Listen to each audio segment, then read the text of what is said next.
questions last night, but I had to have a backup plan in terms of my candidates not being here.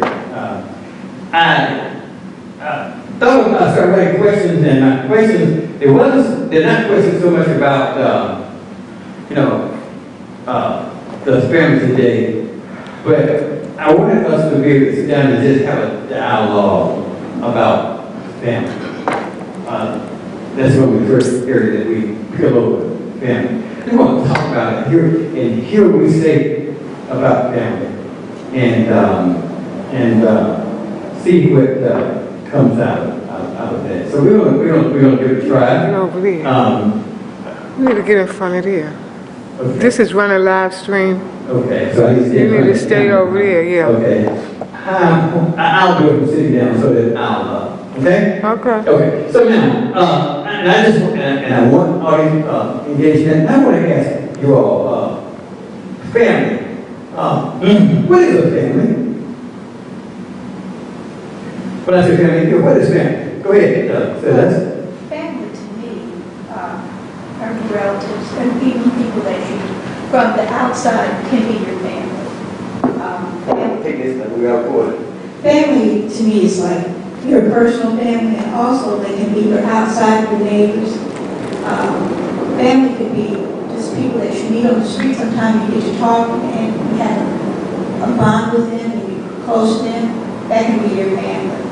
That's the way I see it, as far as people who I meet, and also my personal family. I feel that is family to me, my church family. Just people that I know and I see are my family. That's Okay. Okay. Anybody? What else about a family? What is a family? I mean, and that's maybe the physical, individual construct of family. But I agree with Sister Celeste. I agree with Sister Celeste. The family can be considered that you have a relationship with and that you bond with. As of today, the family is made up of so many different people. Sometimes people adopt children, then they add people to their family. Sometimes family members have to raise other family members, and they become their, I'm gonna say, immediate family.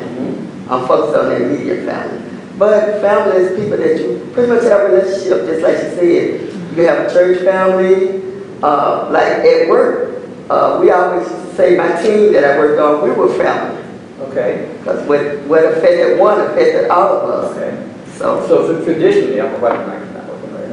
Traditionally, we looked at family as being somebody that related to us through blood and marriages and like that. But over time, we learned that family it can be even more than that.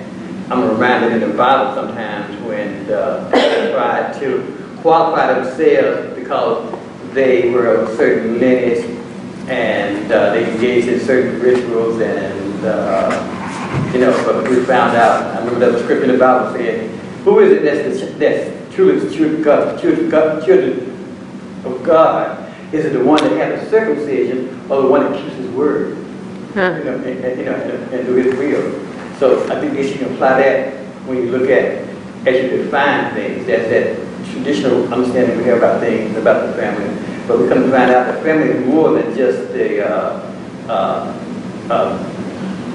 connected, the relationship through birth, but it also has to do with how a person treats you and how, the closeness, and that they are applying those relationship type of things that make you feel happy, secure, good, and so on. What anybody else got any other ideas of what a family is? Because there are many families in the world, and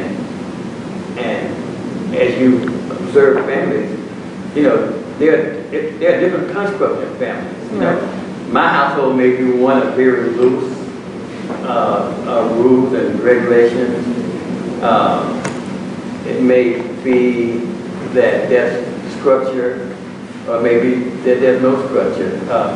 As you know people, and you know people who have families, will y'all share with me some of the family constructs that you're familiar with? You know, be it yours, be it a friend or neighbor. You may say, oh, I love the way that their family live and abide together and operate, and you know, or I don't like, or they're different than what's been traditional.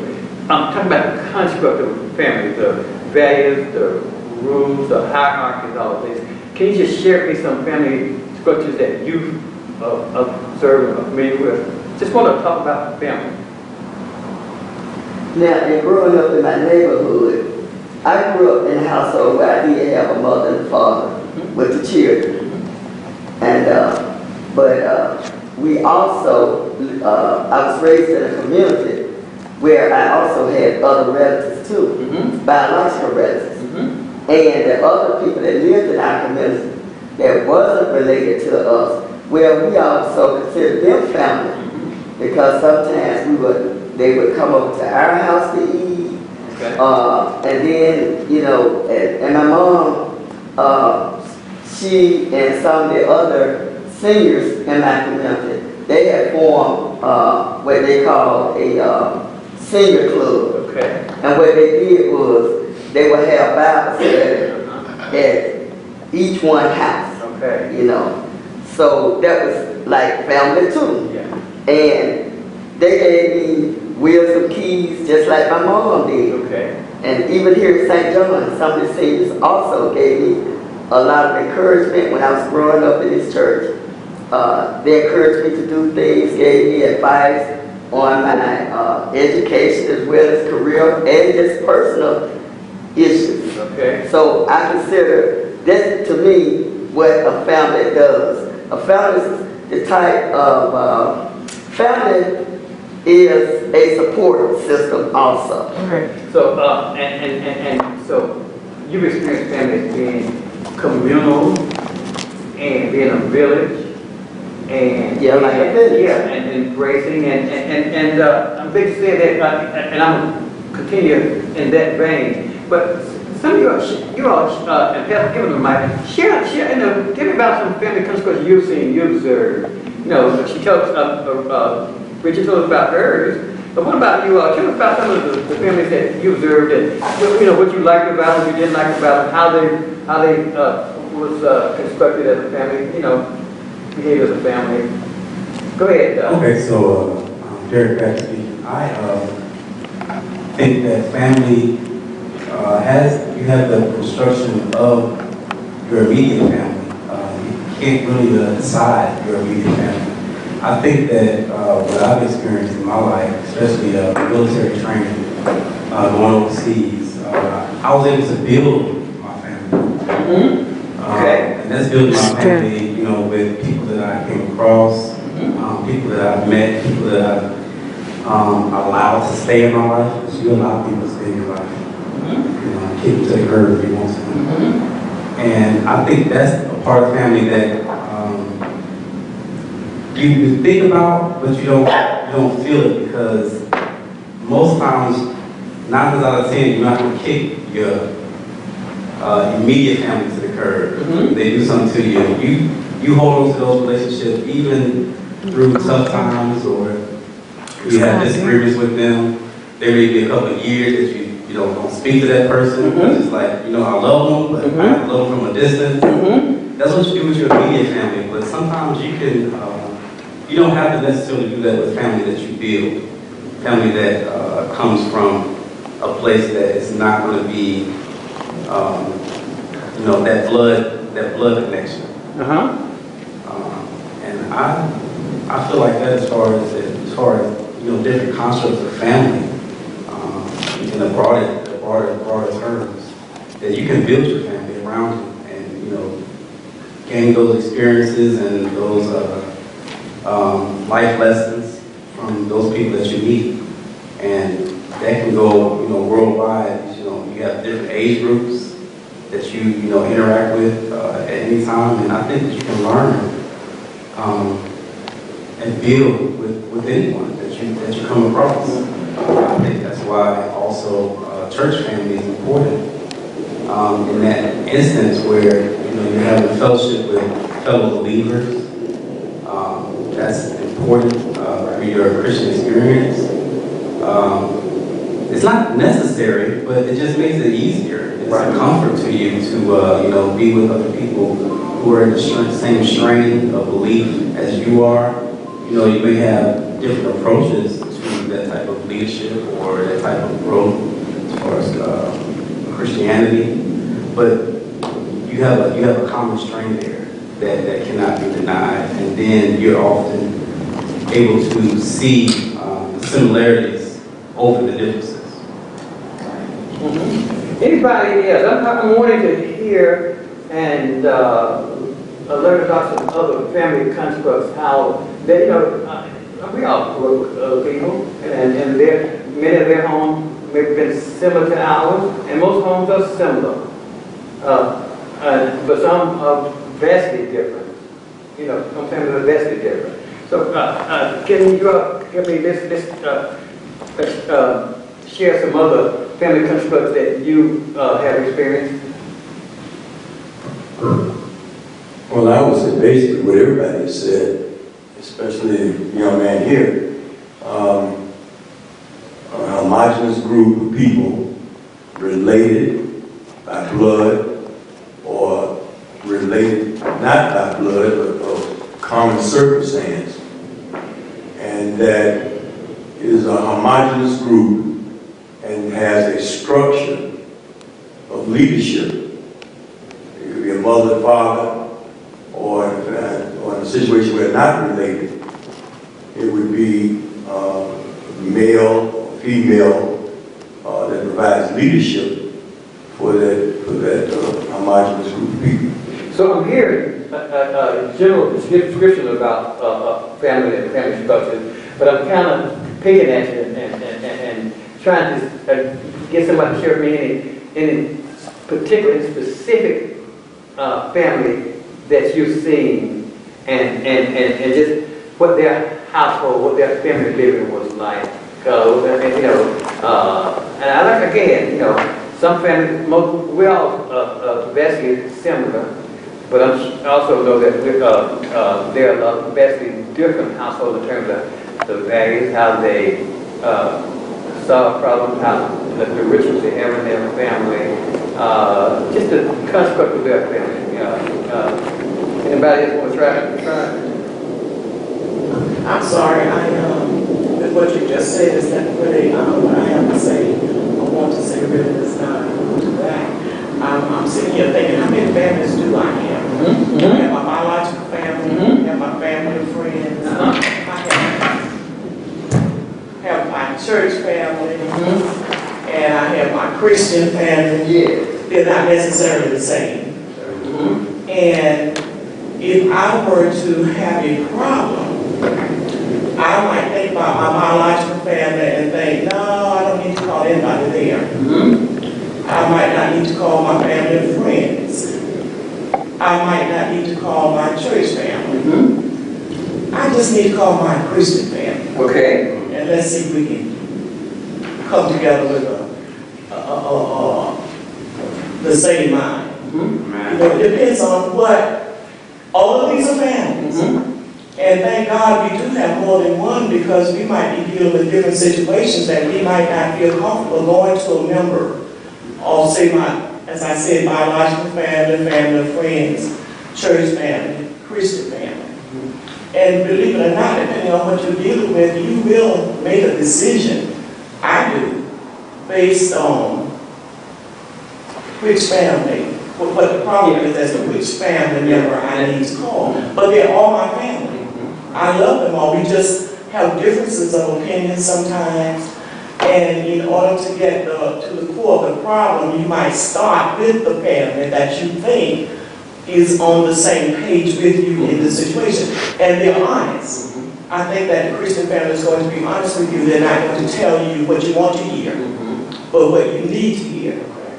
So I will go to them in certain situations, biological family, certain situations, depends on what the situation is. But in growing up, family to me was my biological family. And we grew up, as most of us did, in a communal type thing. The next door neighbor had the right to spank you if you needed it. And mama wasn't going to say anything, she was going to thank that neighbor.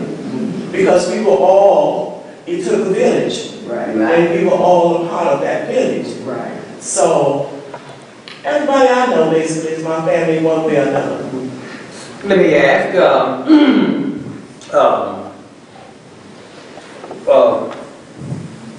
what is the value, personally, in terms of children, in terms of who you end up being as an adult, in terms of, in communally, socially, what's the value of a family in terms of those different things?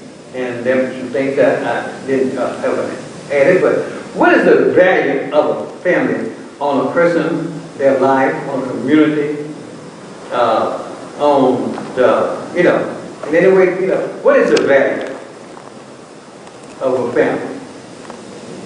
I think that, Closeness. Go ahead. You want to go ask me? It's closeness. Being connected to each other, telling each other stories, supporting each other. Not like my grandchildren, when they're involved in something at the school or outside the school, our whole family goes. And what's the value of that on the child, on people that are seeing you from a distance, that's outside of what's going on. But I remember I used to see a guy and I really admired that guy, and it made me realize that I need to be somewhat cognizant of who I am, what I do, where I am, because you don't know who's watching you. And I'm asking, what's the value of a family? You say that support and so what's the value of support in the life of a person, of people, of siblings, Well, it helps their growth and development with your child. And it really builds confidence but I'm just going to give an example. Like, even when Bridget and I go to my grandkids' school, that is so amazing how it really affects them positively. They know they got that support and it helps their grades and everything. So when you go and you say that it affects them positive, I'm a person, I worked in mental health and retardation, so I'm so used to being specific. Because sometimes when you use broad terms, it doesn't tell you anything, but when you use specific terms. And so we were trying to peel open this thing about family and the impact of families. Specifically, how do you see it impacting your nieces and grandchildren? I think it helps them to be a better person. Okay, so good. They grow and, like I said, their development. And they know that somebody cares.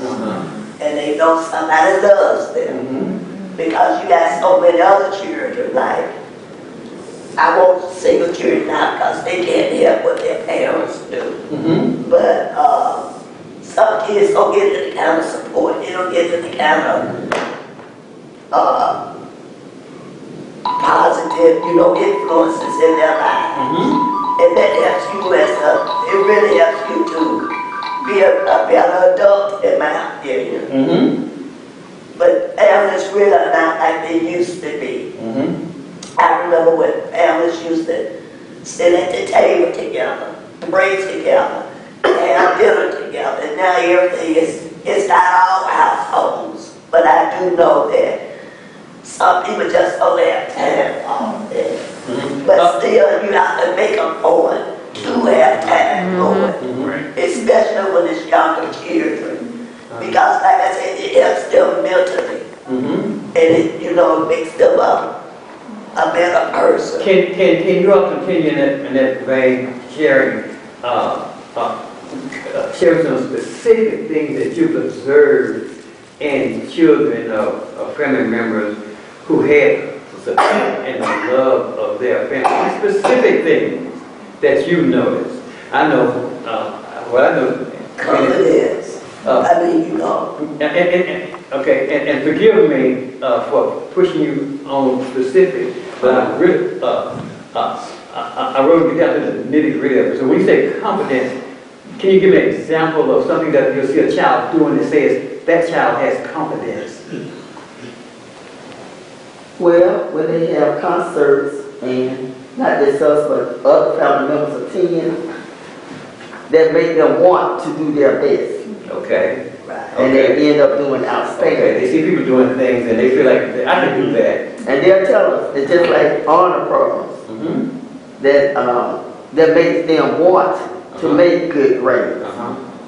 It gives them I think self-esteem. your grandma and Auntie Bridget will be there to see them get their awards.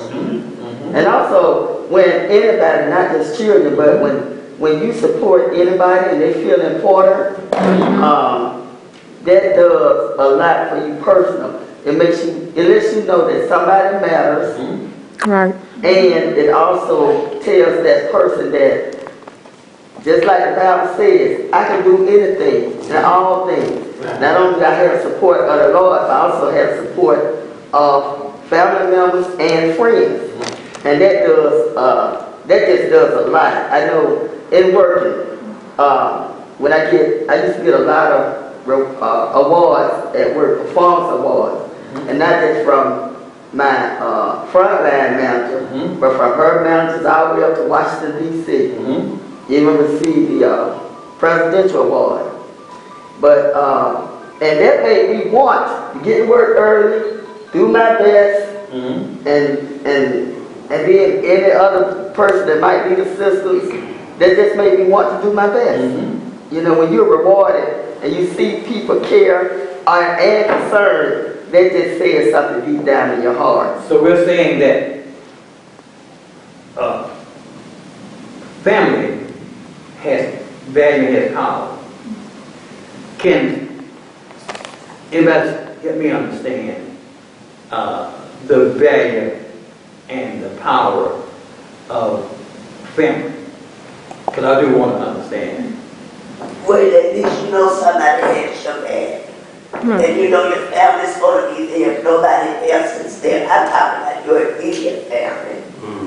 And then you know that, like for instance, when my mother was living, that little house would be packed on holidays.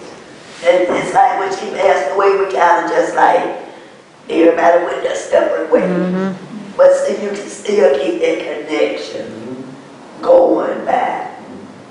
Staying connected to your family, supporting your family, loving your family. And I think I'm getting a little off track. No, yeah, so let me make sure that. Family is supportive. Yeah. I mean, I'm talking about immediate family. And what are some of the particulars that a family embodies? Now, you mentioned support and self-esteem and confidence. Are there other things that you can think of that embody in family? And also, how do those things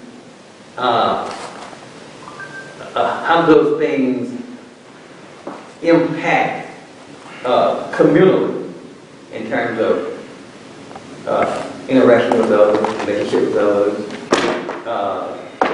the social well-being and the social construct of the social life of people in a community? Go ahead. You're right. Oh, she wants something. Go ahead. You have Go ahead. Yes. Get the camera. I am. Happy to do this. Go ahead. Okay, I just wanted to say, when you said that, I thought about with my grandmother. Growing up as a child, she would have, every Sunday, people knew that they could go to her house for dinner. We would have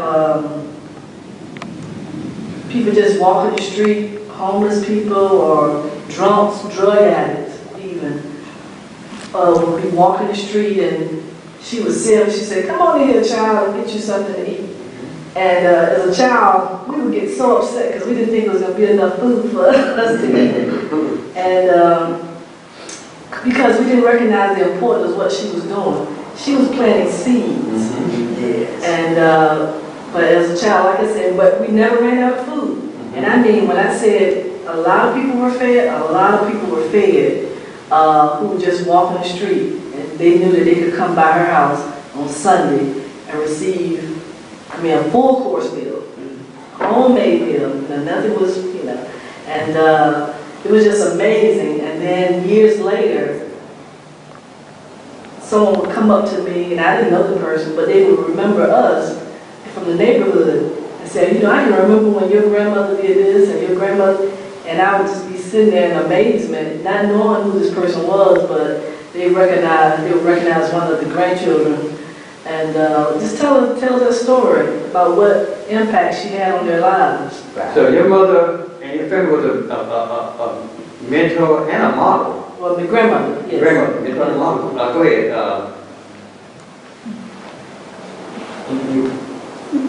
Okay. Yeah, give it a mic. Yes, I'm Jolene Gilliam. I was raised as the only child, so I had my mother and my father, but if you can imagine, both were working parents. So I had babysitters. And so I had surrogate families. I've always had surrogate families. I relate to all the examples of the types of families that we have now as adults, because I consider you all family. This is the second time that I've been here, but still, you're family to me. Per the question that you asked, fast forwarding to today, on the block where I live, I just really think that it's special because there are, for me, about 6 or 7 neighbors, and we're very close as a unit. And I know that's missing a lot of times. You don't even know your neighbors, that you live next door to. People are afraid to reach out and things, but I put forth a conscientious effort. I want people to know I stay in this particular house. When I live on a street that seems to be sort of like a throughway that people access to public transportation. So people in the stores off of Washington Road. So people are walking all the time. If I happen to be out there working in the yard, cleaning my car or whatever, I make sure that I say hello. I don't care who it is, because I want people to identify that I live here. It might make a difference, and then again, it might not make a difference, but still, if I see anybody walking, I'm always saying hello, how you doing? So I have a network of neighbors that are my family. I care for my dad. He transitioned last March, but we're from Washington, D.C. He asked to come to live with me, and I brought him here. But my neighbors were instrumental. I was more so confined to the home with him, but if I needed my neighbor to come and stay, I stayed out of church a lot, as you can imagine, but on some occasions I wanted to go to church, my neighbor would come and stay with my dad. My other neighbor would come and stay with him while I might have ran an errand to the Wayfields. But like I said, as being raised as an only child and having to have babysitters, I had families, then I had aunts and uncles I spent a lot of time with. And I'm grateful for my upbringing because it allowed me just to be the kind of person that I am. I use the word gregarious because I really don't meet strangers. If I feel a good vibe from you, I'm very easy to engage. I reach out to people and everything. So I'm grateful for the different types of family that I know. Since I've lived in Georgia, I have a particular family that I met through a former church, and they became my godparents. And I just noticed they have a wonderful family unit because they celebrate all type of family occasions. Christmas time, if I'm in town, I always know that I can go and be with my family because they do the caroling on Christmas Eve, Thanksgiving, just different things, New Year's. So I'm grateful for family. I love you all, and I'm so happy for Lois. She didn't know I was coming to church during that Sunday, but I ended up ministering in the choir because that's just who I am, and that's because of my upbringing, and I'm not afraid to make new family. So families have power.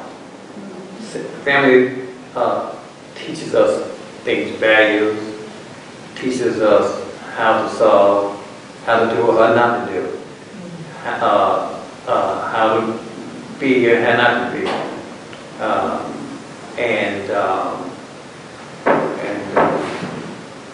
So, as we continue to talk about color, it's just so, because, I just think if we talk about things and peel them open, and sometimes we start to recall the things and the value of things that we've forgotten about, because so much going on in our lives over the course of our lifetime. So sometimes, you ponder things and say, yeah. So let me ask you this. Are there laws or rules or norms that automatically kick in when a couple, first maybe you got married and you and your wife, and then you had, you were a couple, but then when you had a child, you transitioned from a couple to a family.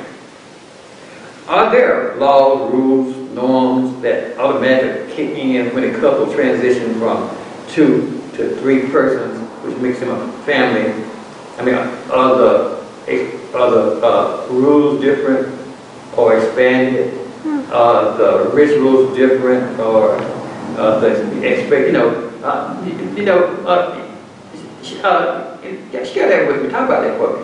Well, I think roles do expand, especially when you start having, thinking about having especially more than one child. Because the older child assumes certain responsibilities. It depends on what's going on within that family dynamic.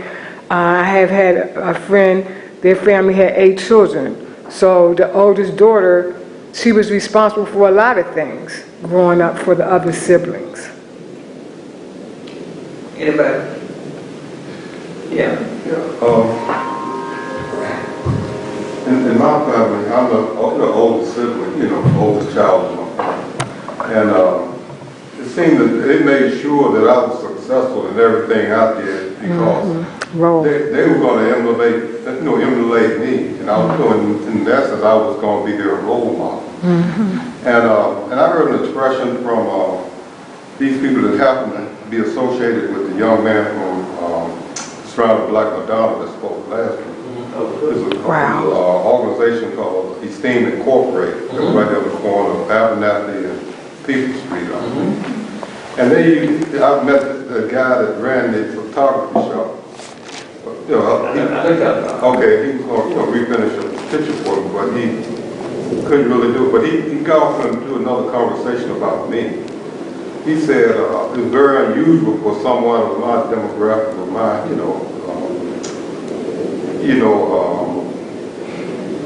age group or whatever, to come in there with a picture like that, to be refinished. Usually guys of my generation living under the bridge somewhere.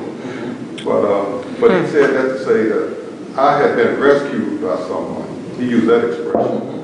That anyone that's succeed in this environment we're living in now, have to have someone influence us to understand what we need to do to survive in this environment. It doesn't have to be a family member, just someone that took an interest in seeing you succeed. So, I guess, that's the importance of influence, whether it's a family member, in church, like a church family, like you said, community group family, and then, like family reunions is another way of, just creating this cohesiveness as far as family. So the institution of the family is potent, very potent.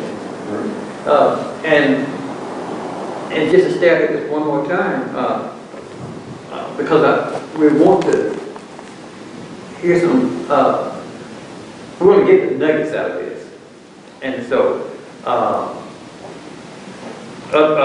there laws, rules, and norms that automatically kick in when a couple transition from 2 to 3 persons? What are some specific things, Ms. Wilson? My name is Gary Wiltshire, and it's an honor to just be here in the house of God and listen to this constructive, conversation take place. Yes, ma'am. One of the things that one of the most important questions I heard asked was, one of the most important questions I heard asked. I'm sorry. No, I said you just put it closer. He's okay. Oh, okay. He's okay. You asked earlier the question of what does the family structure mean to the community and then to the world? And I thought that was a very profound question, one that needs to be really dug into, because I think we've kind of, some things have gotten thrown aside over the last 20, 30 years. Some of the characteristics that I've learned that comes out of the family structure is trust, faith, love, and respect.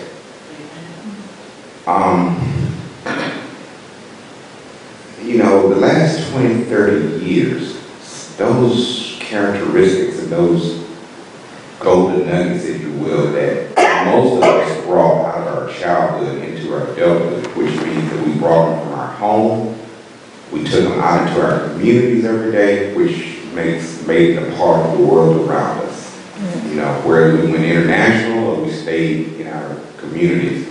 But those characteristics that we had in our heart of having a certain level of trust in leadership, and that means that we learn to trust our mother, grandmother, grandfather, uncles, whoever was there that kind of led us and gave us information that they had in order to be productive citizens in our community. Right. We trusted that they were telling us the truth. Right. We respected their positioning in the family. And we trusted they had our best interests at heart, and that they loved us and we learned to love them, which means we learned to love and respect ourselves. And we took that same love and respect outside of the home, out into school, out into the community, out into the world at large, wherever we went after we decided to. And so those characteristics have gotten tossed aside. And so the normal structure of things in our communities got turned upside down back in the, I guess, maybe late 70s and 80s, And so, and there were some specific things that happened. We all know that just kind of turned the whole unit upside down. And so one of the things that seems to be missing now is our youth no longer trust in the leadership that's presented to them.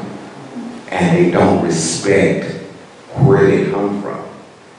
And there's a lot of families that's just torn apart. They're just not, they don't provide that healthy leadership that provides for trust and faith any longer. So the big question becomes, how do we find a way to develop that trust again in the leadership of our community, which does start at home? Yes. Where do we don't, the church sometimes becomes a questionable institution to be trusted.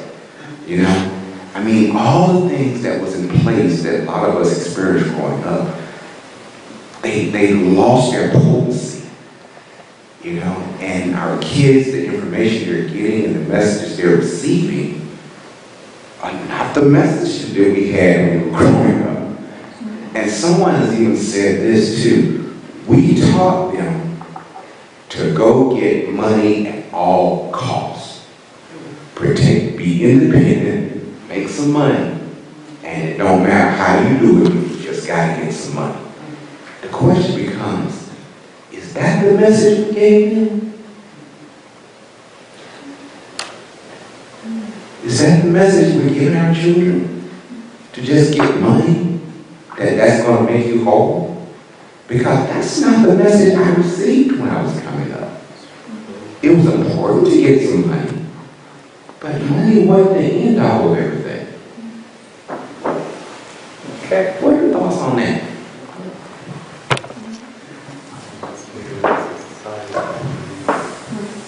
Go ahead.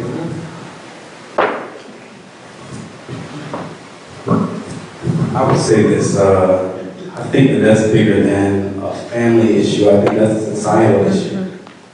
We put the constraints on money to our youth and to our young adults.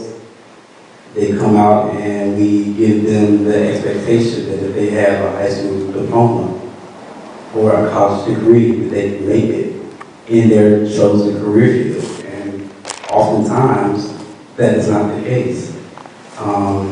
I grew up having a job at 14 years old. I had a paper route, and then I was a busboy at Red Lobster. That was my first official job.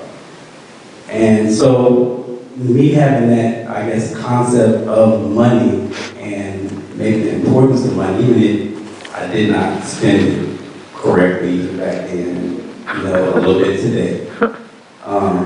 I knew the importance that it was not just about the money, but how you made the money, what you did with the money. Right. Those are lessons I definitely think that have kind of been tossed to the wayside, but I don't think that it's a family thing. I think that because of the dynamic of what our economic status has been and has been declining for decades now, it kind of pushed some things to the wayside and said, hey, I got to pay these bills at the end of the day. And did we lose something in that? Yes, I believe that we lost some of those tools, some of those lessons that should have been going along with you making money. I would put it like this. Your grandmother knowing what you did to get money, but you buy her a big screen TV and she don't say anything about it. Right. That's a life lesson. So it taught that child that, look, Grandma don't care how I make this money, and I'm buying things for her, and I'm taking care of my family. And at the end of the day, if nobody in my family, that immediate family, is talking to me and saying, hey, look, understand what your situation is, and I understand, you know, what you gotta do. But at some point, you need to transition out of this type of lifestyle. Where does the power of and the lure of having things and money, where does that lure for that overstanding, doing that which is good and healthy and right in your being a person, a human being, part of the human being family, and where does it come from? You choosing maybe to be quiet about something wrong, opposed to speaking up. Where does that come from, and where does values and a sense of respect for ways, means, laws, where does that come from? Because it sounds to me, as you say that, it sounds to me like I have no say-so, because the lure and in my opinion, misplaced understanding that getting at any means necessary, is the rule and the way. Anybody else? So I think the placement of that would be onus on that older adult. Yeah. That younger child they're not going to ever say it, but they're seeking for you to tell them no. Yeah. So This is not the way. And if you do not say that, then they'll just keep on doing it. So where do children learn from? You said from the old adult, and so the old adult is a parent. Oh, it's No. They are a parent. They are a mentor. they, isn't the family structure, isn't the family where you learn your values, how to solve problems, and let's talk about in terms of, I guess, a healthy family, because there are a lot of dysfunctional families, so you don't get anything from. So that's why you see the kind of behavior emulated in reference to how you manage things, how you handle things, how you problem solve, how you interact, where you know, and the values you have. Sometimes we allow others to, to teach us what's right and wrong.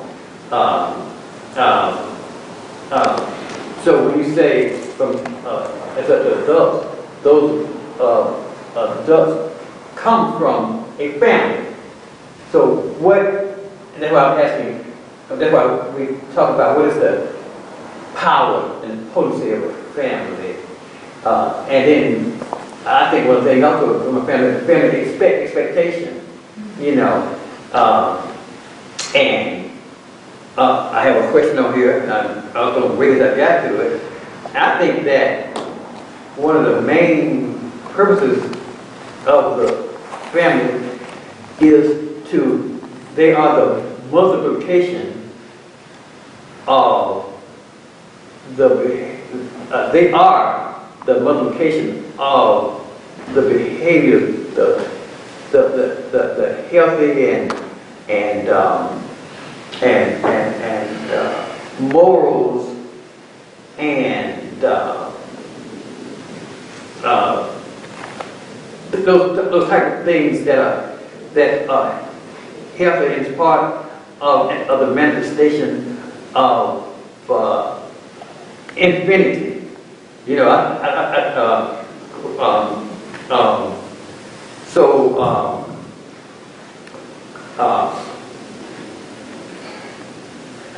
Anybody, not saying you're wrong, I'm just giving my perspective, a perspective. Go ahead. If I understand your question correctly, I think that most of us in here come from generations that wherein the parents were there with their children. The children didn't wake up on Sunday morning and find mom missing, because she hasn't gotten home yet from wherever. Parents were at home. You were not asked to do certain things back then. You were told by parents, and you did it. And so I think a big part of the problem is that if you don't bend the South when it's young, when they're older, it's too late. There you go. Parents in our days bent the South when we were young, and it stuck with us. And we are of the generation, as Carolyn and Bridget were talking about their grandchildren, that had that. Children that are growing up nowadays, they like that. And so they have no guidance. They have nothing to draw from. And so whatever comes along, they're easy prey. So it has to be instilled in you when you were young. And pray that you do not depart from it. Right. Anybody after that? I got another. Go ahead. Over here. There came a time when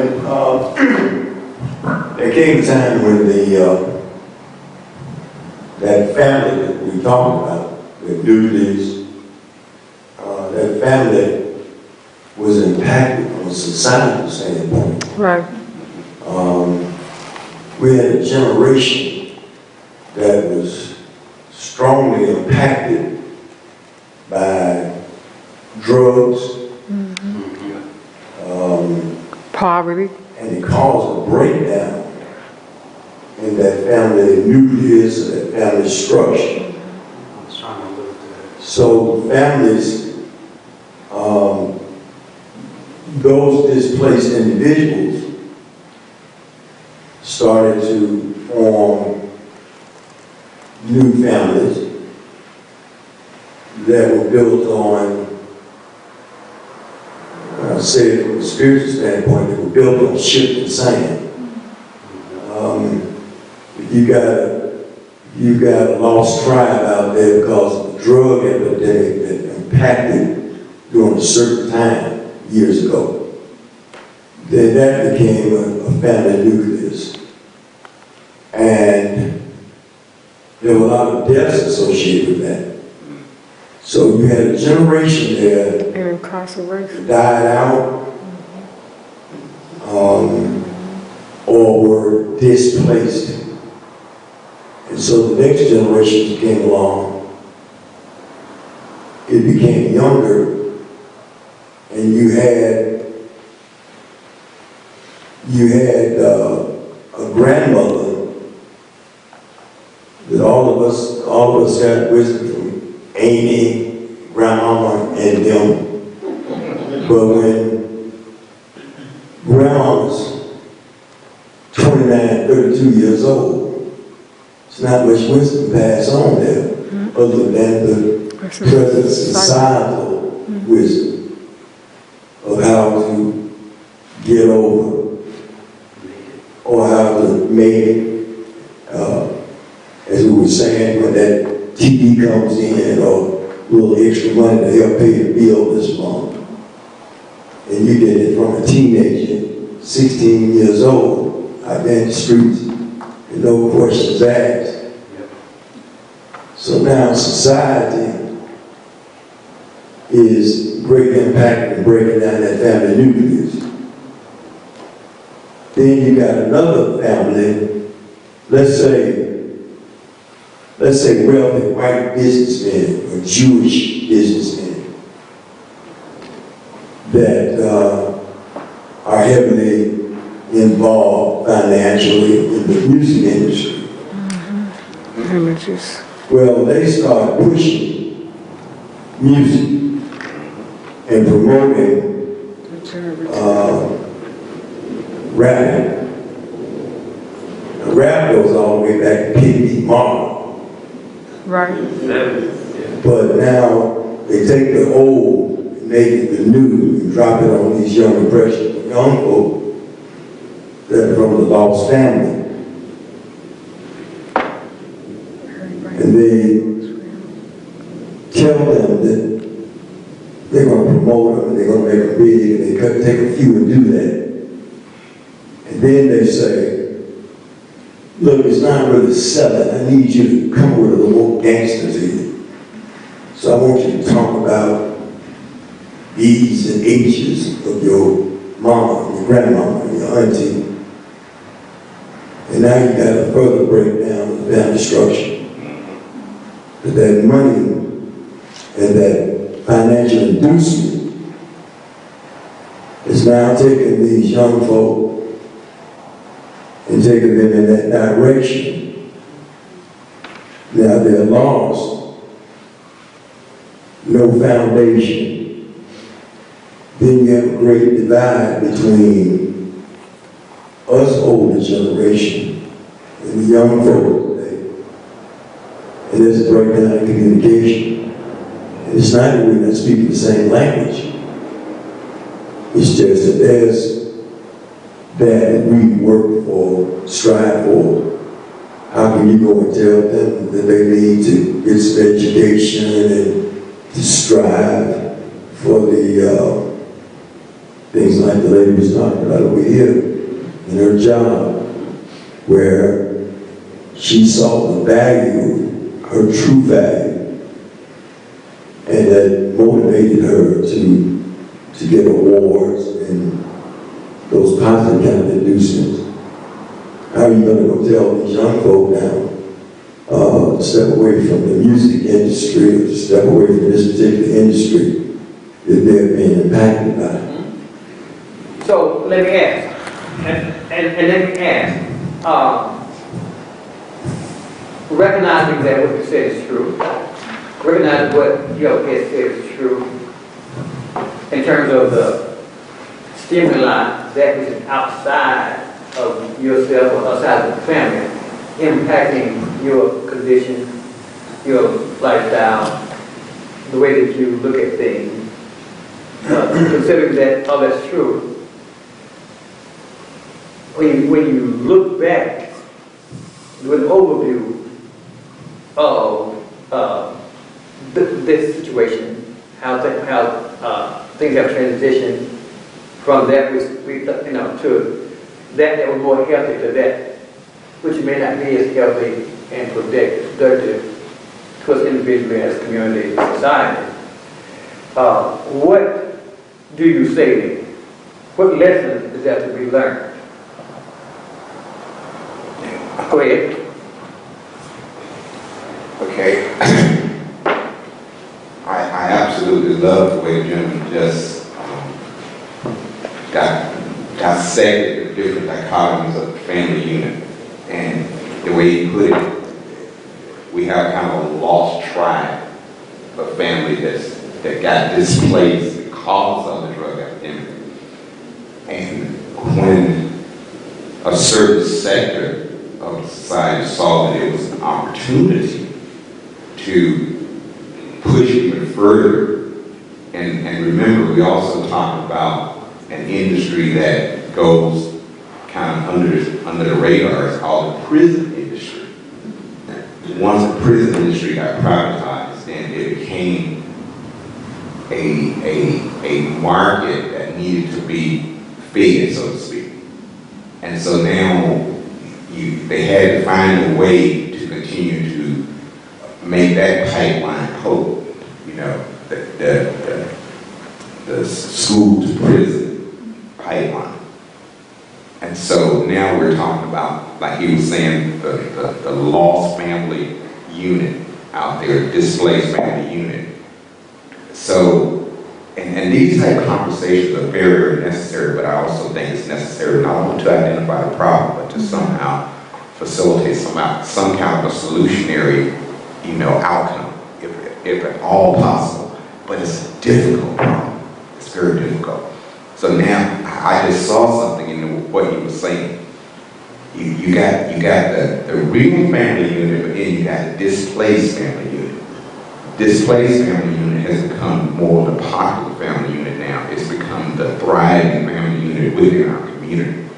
So now, recognizing that we have a displaced family unit or a displaced tribe, how can we somehow build a bridge between from the ones that we know are real, the ones that we came from, that really still exist in our community?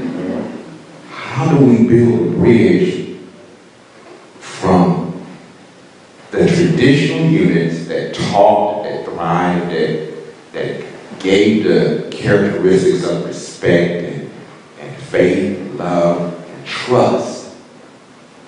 How can we build that bridge from those units that still exist in our communities and somehow attract or build a bridge to the ones that are lost in the community that we know is alive and well, and somehow link them together, that we can build some kind of a bond with them, because they're still our youth, they're still our children, they're still our family, but they're living a life that we can't identify with any longer. We don't know what to do. Matter of fact, it frightens us when we see what's going on the other side. So how do we find a way to get them back, or at least meet them halfway? Because we gotta love them anyway, I'm operating a family as the solution, and that's why I'm talking about the family, because there's a scripture in the Bible that says, "See first, got the word already. Seek whom you will serve, but for me and my house, I'm going to serve the Lord." Mm-hmm. See, I think that. And today people may think of it as being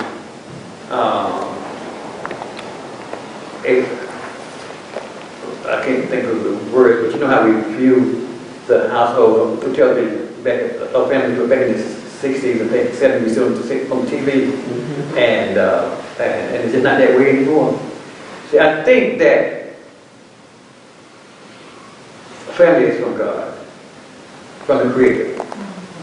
I think that the family it's just overflowing with those things that are potent and good for life and for being.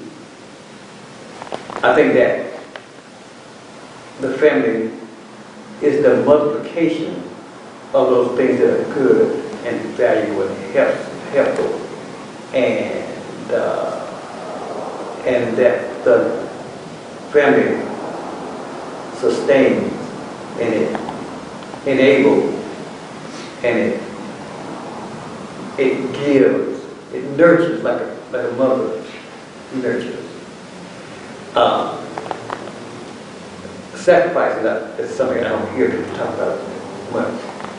In order for there to be a change in something that's been in place for so long, that there has to be sacrifice. So we expect, but the problem is we agree that there needs to be sacrifice, but we're not willing to suffer. That's why in the Bible, some of the fruits of the Spirit is long suffering, because we have to learn how to embrace suffering and embrace it for a long period of time. As the Christian says, when I was working, and there was a concept in terms of changing behavior, that if you resist long enough, You're free. a change will come. I'm trying to think of the scripture in terms of Jesus. I can't remember now. So I think that in order to make the kind of change that's required in a society, in a world, among a mass of people, there's going to be sacrifice. You got to be willing to endure. And I think that those values that we were talking about, that is in a family, has to be held on to. Got to be lifted up. Got to be, and it got to be implemented in those situations that you was mentioning that cause a person to choose this opposed to that. I think Jesus showed us he died, not that his will be done, but that God's will be done. So now you ask this question, well, who is God? God said, I'm all. So you got to be willing to be, not work to be. You got to be willing to be. And in order to be, it's going to require sacrifice. You got to be that which you're always talking about doing. And it's not easy. But like he's saying, okay, what's the answer? Where do you start? We got a gap there. And that gap, okay, so I've got sacrifice. I'm willing to go and give and do, but how do you get to them? How do you do that? And to my way of thinking,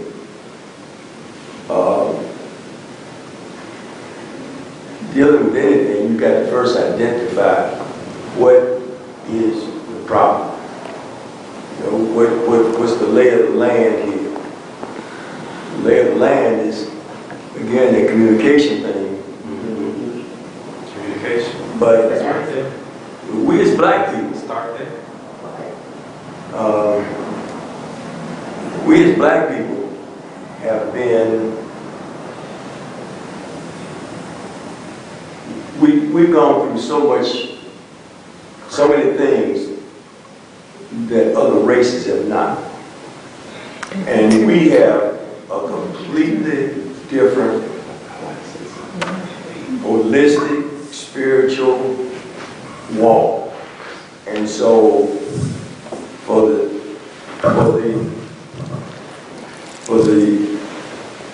young folk out here now, things I do is, I go to prisons.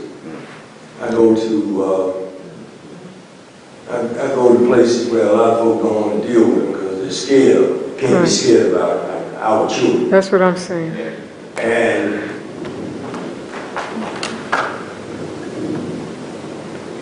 back what he was alluding to also was that they got psychological testing that they do on these young folk now in these schools, where a kid turns up in the principal's office after so many times. No. They then label him as a problem child. No. And they put him into an alternative situation. And put them on And they red. put him into an alternative school. Put them on drugs. Don't leave that out. Psychological testing on these children at 8, 9, 10 years old to determine the ones that end up in the principal's office, the one that ends up in alternative. And now they go out and they build these private prisons. Yes. These prisons now, those not state employees running these prisons. It's Billy Bob's cousin and his old brother-in-law. They got 2 teeth in his head, no education. They build these private prisons, and they determine how many beds they're going to build in these prisons Right. for our young black boys, based on the predictors that are showing up in these classrooms and in these controlled environments, these courtrooms.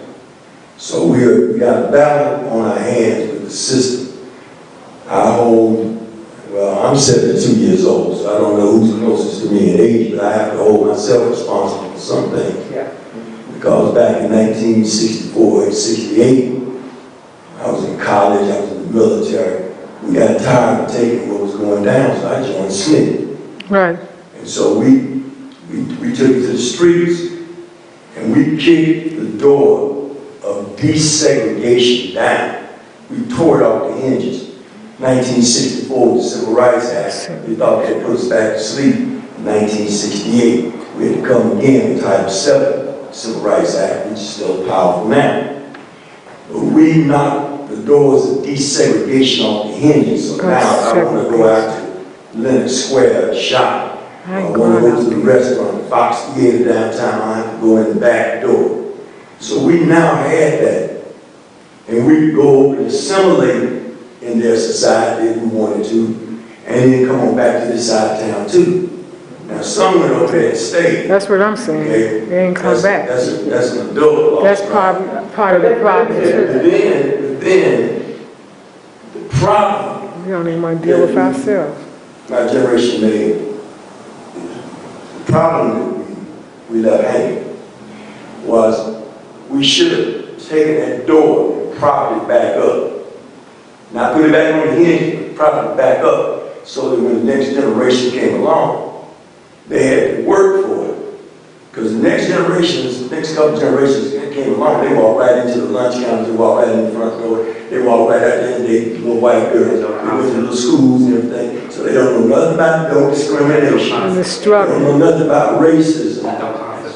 And now they go to school with the little white kids and whatnot, and if one of them calls them the N-word, they're being shot. They don't know what to do. They don't know how to function. Yeah. I want to go back to what you said, first thing you said, and I agree with what you're saying. But you know, we've had our ears and things tickled for a long time with some of the things that we recount, you know, and as we analyze, you know, what has been the problem. But you know, I think one of the first things that we have to do, and back to what you said, also, you got to educate. You got to we have to get educated in terms of if you got an issue with something and there's going to be a resolution and a change, then you got to know change to what, you know. So you got to you got to identify what is it that is good or was good, or that you want to change to or change back to. And the next thing that you're going to do, I think we have to do, is to get together like we do now and have these kind of discussions on this ground level, you know, and so that we can talk about and hear and you know, and come up with this, you know, and be educated about stuff like that. And then I think the thing that you have to do is like what you do, who you are, and what really you are. Rather than talking, you gotta be, you gotta do. We can talk all day, we can talk to our ears about what happened and how it has impacted us, but you got to step from talking, you got to be the change. Okay. Go ahead. Yeah, you're absolutely right. We do have to do change, and again, I love where this gentleman is coming from, and he just kind of alluded to what I wanted to actually say. You know, part of the solution is actually going out there and finding ways to, you know, show our youth that we do care.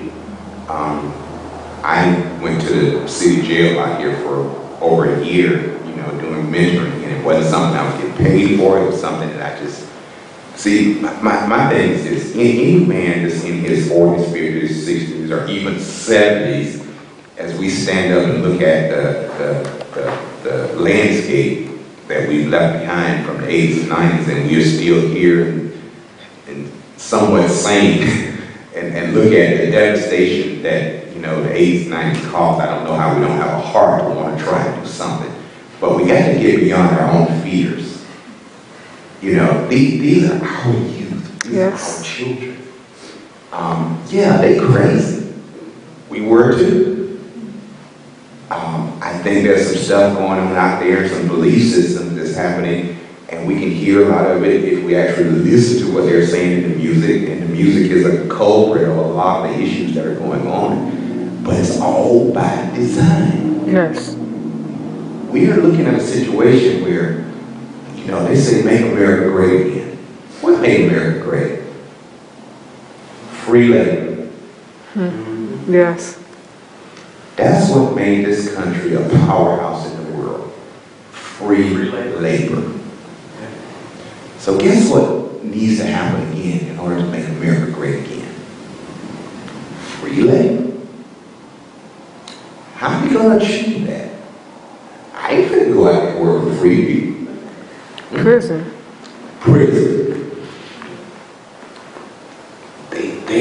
They real close to it also.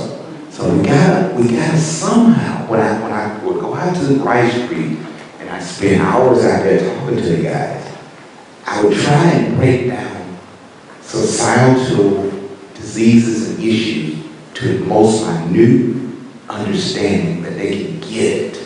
That look, every time you put yourselves in this situation, which you don't have to, these are choices that you're making. But whenever you put yourselves in these situations, you put yourselves in a place where you no longer have a right. Right. Your rights are total. The minute you step through that door in chains, you no longer have any rights. So now you become property that can be done with whatever they want to do. And sometimes catching them when they're in a lockdown situation is one of the few times you can catch them when their heads are clear enough. After they've been there for a while and all that weed smoke is gone or whatever they were doing, and they can actually hear something. You know?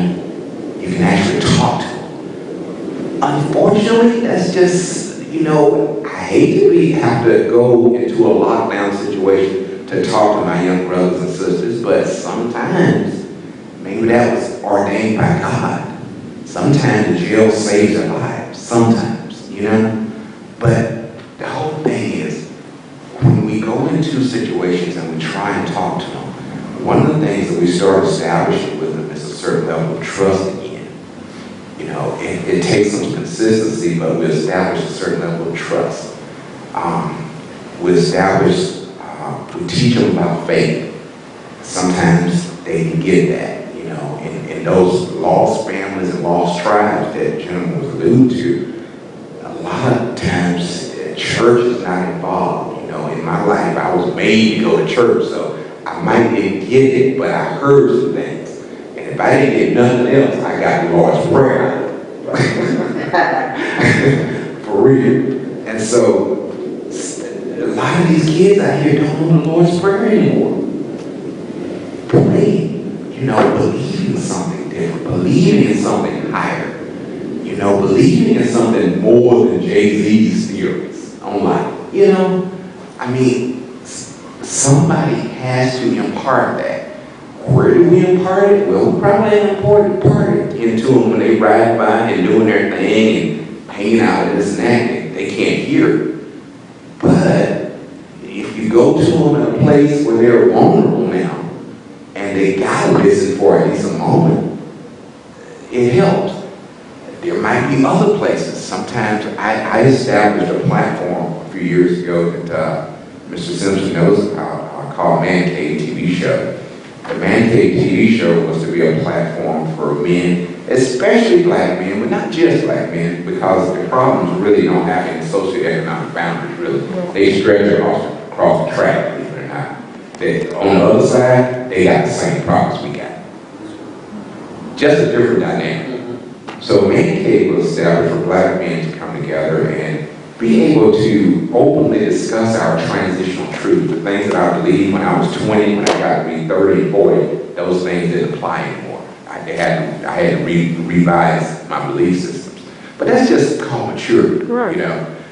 So often our youth out here, young men and women for that matter, don't have anybody in their lives to impart any of the wisdoms of maturing.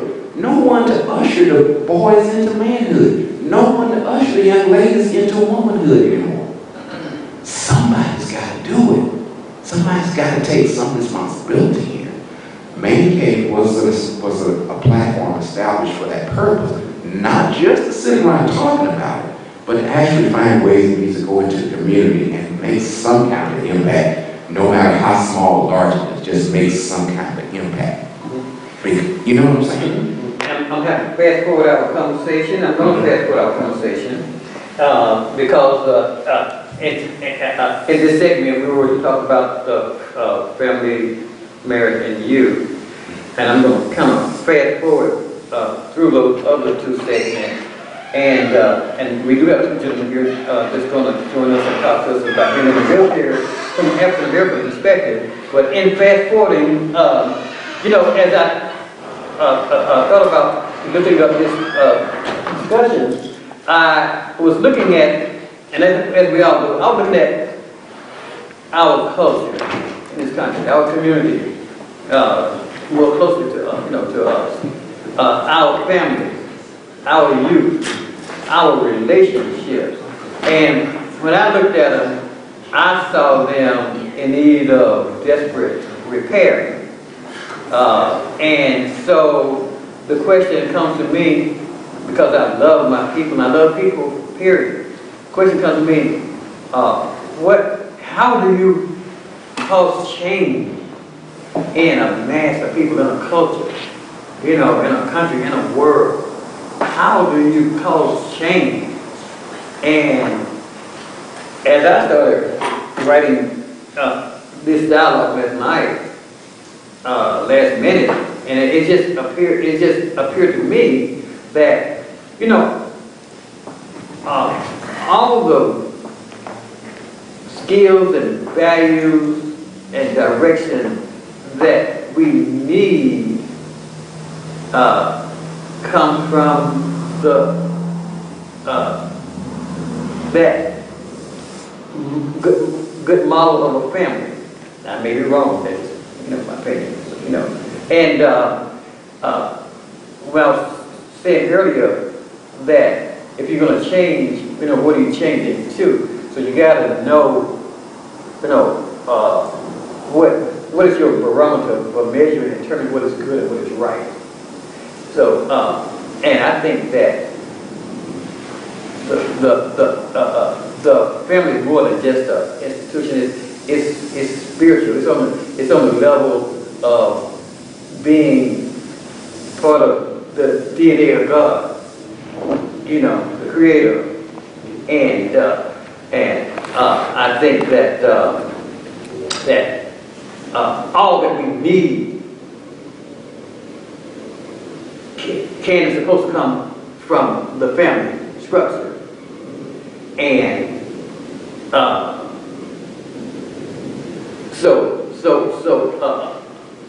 as we talk about all these things we're talking about, it still, it still comes down to how do we impact those things. I think that you get the skills of things from in your family ain't got to be like some of you all have said, based on blood and kinship, but based on communal and worldly love and caring and concern and help. My friend, there's somebody over in Africa that's been supportive to me and helpful to me and comfortable to me, and I haven't gotten it from somebody that's in my blood. You know, that I can consider them as my family than that person. So I'm just saying that there's a lot of issues in our community. How do we make change? And what are we going to change back to? And where do we get, what things do we want to get? That's why in the beginning we talked about those things, those potent things of a family. You know, go ahead. Two things, Brother. First of all, you spoke about change and where does it begin. I've always believed that change begins one person at a time. Yeah. If you take the person near you, the person you're most familiar with, and you work with that person, and you move them, and then that person works with another person, that with another, and that with another.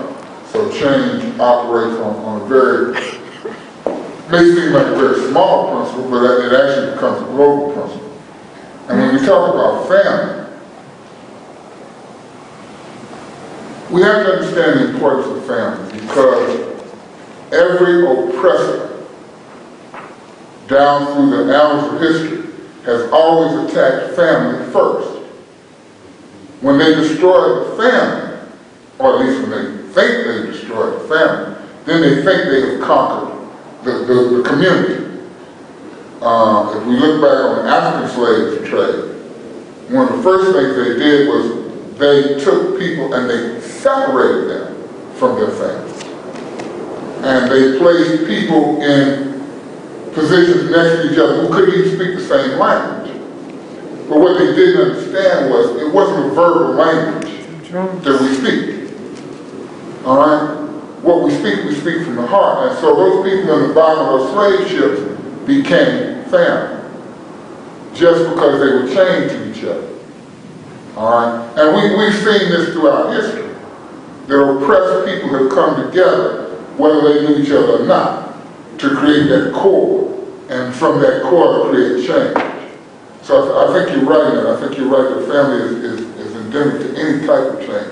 But again, we can't get caught up in this thing about changing the world. Right. Change starts here. Mm-hmm. And if one person is impacted through the model and the values of a family, that person may move to Africa or China or wherever else. Right. So yes, you know, the family is potent,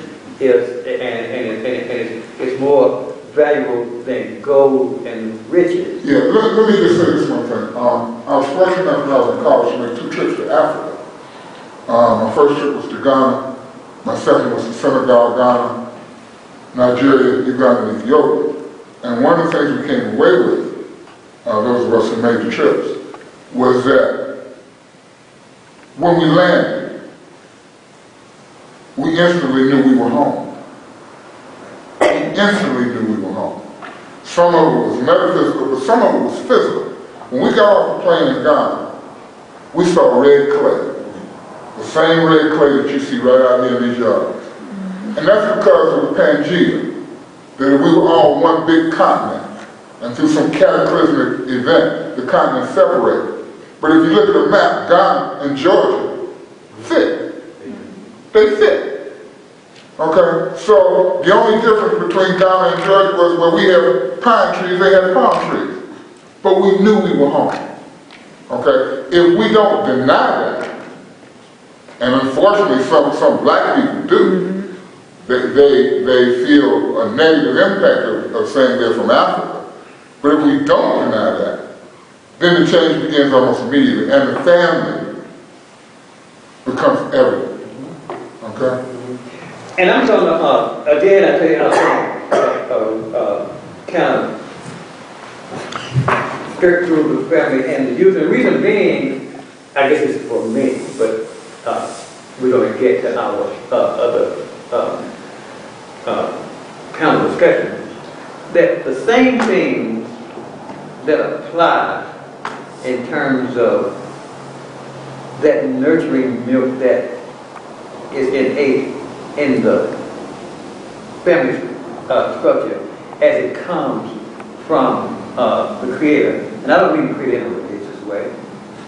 I think that those things that are good and healthy and that edify, and I think that those things are, they are not things that that have a beginning and an end. Go ahead. Out of everything we said today, God's family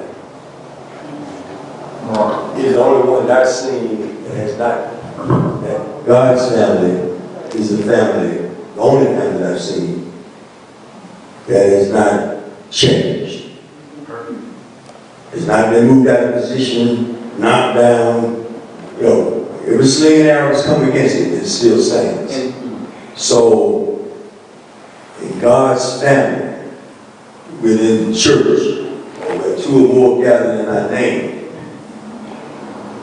and going back to you said about that commitment, and you determine in that family, under the auspices of the Creator, and those individuals that have certain strengths and weaknesses go and carry it out to the hinterland and bring in the lost sheep and the lost tribe. One of the things that I found is that as a veteran, I found that a lot of these young kids, two things I found about these young people that we talk about. Number one, they want somebody to tell them what to do. But we scared of them. That's what I'm saying. Okay? It's crazy. And the second thing is, I find that they have a certain affinity for veterans. I guess because veterans had guns and veterans killed and all this kind of stuff. But that's an opening. And any opening that you can find that fits in with where you're coming from and with what you've been blessed with, that's the kind of things we need to take to make that connection. You know, and unfortunately, we're going to end this segment, but I think that's a conversation I would like to have more about. That thing about our youth and as an adult or a parent and our reluctance and what they really, really want. You know, in behavior, when a person can't get the love and affection and the caring they want, then they're going to do all kinds of things to get attention. You know, children do it, you know. So they're going to do all kinds. And so a lot of times the behavior that we see in ourselves and our young people is that same behavior that little children have, but now it's manifested in a 12-year-old or 16-year-old, an adult, you know, in a marriage. You know, and that's why I'm not going into marriage, because the same things that we're talking about that make up that institutional relationship that God would have us have. I hate to say that, like I know what I'm talking about. Those are the same values that is going to be good for marriage, going to be good for a community. You know, you're going to the next week, and if you all know any good panelists, we're going to talk about civics and youth, because I'm always interested in healthy living and impacting our community, and we are governed, so we and we don't get involved as much as we ought to. There's been some people in office because we didn't get out and vote. That's the things that happen because we wait till the struggle about an hour before we get involved and stuff like that. But there's some things that we can be involved in that show that we're a good person, a good citizen, but, you know, and we're communal, you know, and we need to talk about those kind of things, you know. But right now, let's take a few minutes, and there's some food and snacks back there. Get a little something there, let's come back and jump right into our next segment. Okay?